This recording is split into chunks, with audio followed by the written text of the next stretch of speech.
Oh yeah. What's up guys, Kellen back here with Inside Out Precision. In today's video, we're addressing a subscriber-based question. So CMore5 on Instagram reached out to us and he sent us a couple of videos of himself shooting and was just looking for some form critiques.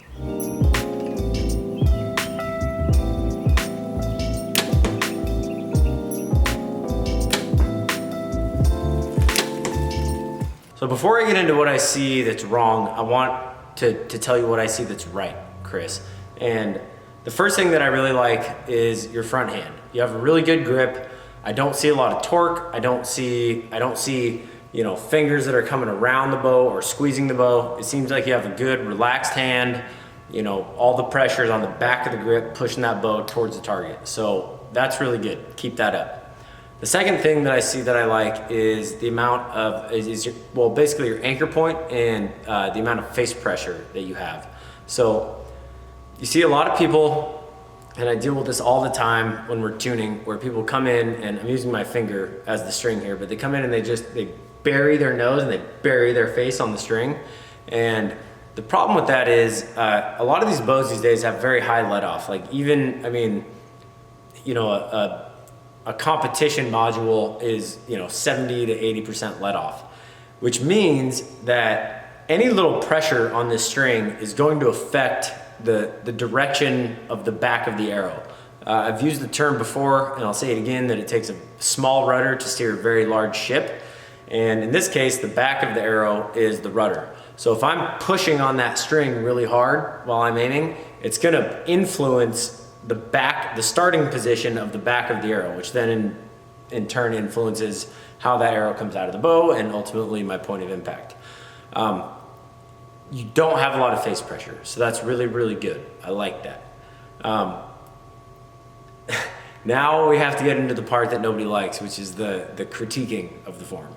So I don't think that you have anything that can't be solved pretty easily. What I'm seeing mostly is an alignment issue, could be a draw length issue, and I'll get into that here in a minute, and then a follow-through issue. So what I'm seeing right now is, in terms of your alignment, is a low front shoulder, which I totally agree that you need a low front shoulder, but a lot of times people get so concerned with the front shoulder that they compromise the back shoulder. And what I mean by that is that when you get to full draw, I'll back up so you can see here. So I draw the bow, I get to full draw, and then instead of just being able to come, you know, this front shoulder is already down and forward, instead of just being able to come into my anchor, you're using the back of your body to get that shoulder even lower. So you're forcing it down by dropping your front shoulder and sucking down your front lat and raising your back shoulder and your back elbow. So you're here. And what happens with that is instead of having a line of pull that goes straight from my front hand across the arrow to my backhand, now my backhand is above my front hand. So as I pull through the shot, and I'm just gonna take a wild guess here and say that your pin probably starts in the middle, and as you start executing, it starts dropping. And it drops from the middle to like 6 o'clock, right in the spot, and then it drops right below 6 o'clock, and then pretty soon you're like, oh crap, it's not in the middle, and you just kind of force the shot. And that's not an issue of your stabilizer or the weight of your bow, it's strictly an issue of alignment.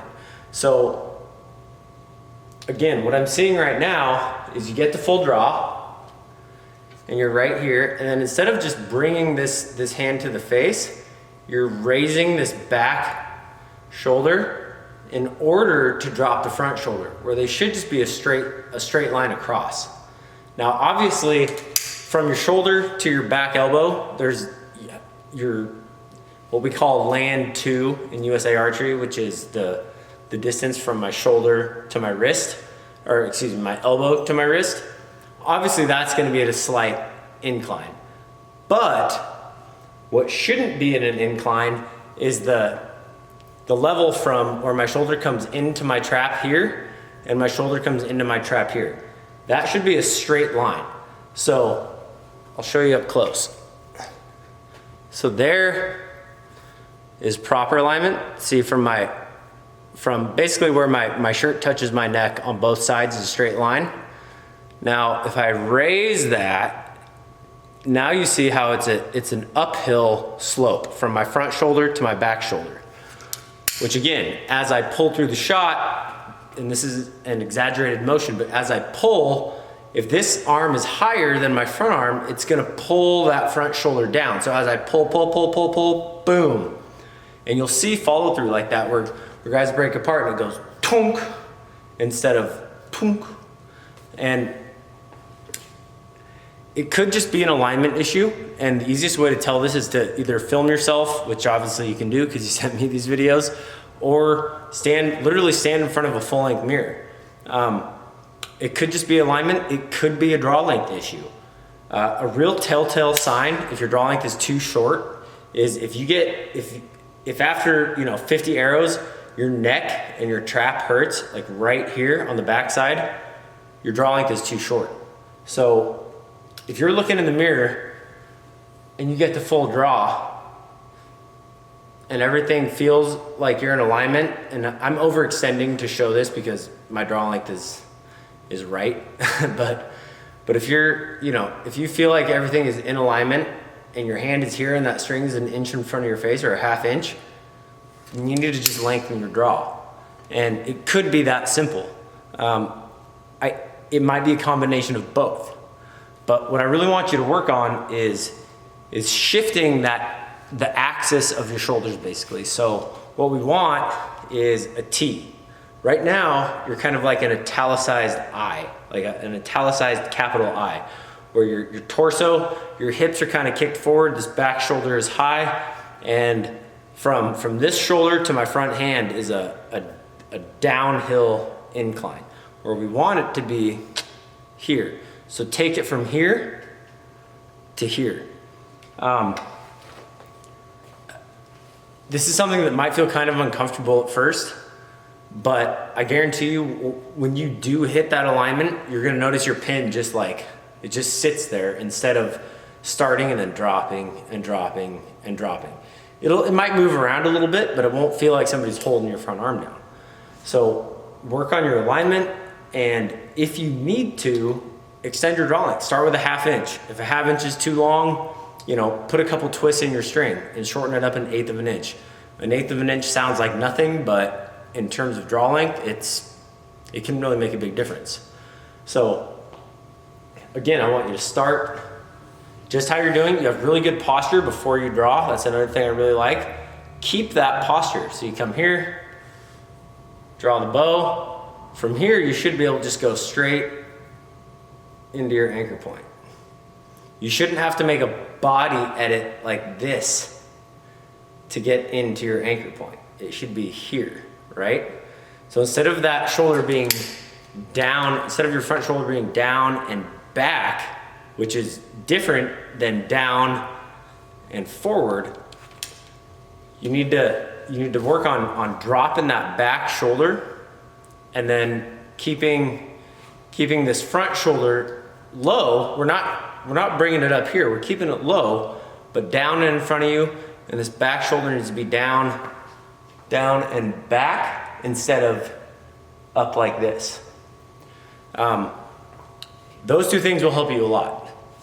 Now, the second thing that I saw is probably related to your posture and or your draw length, and that's the follow through.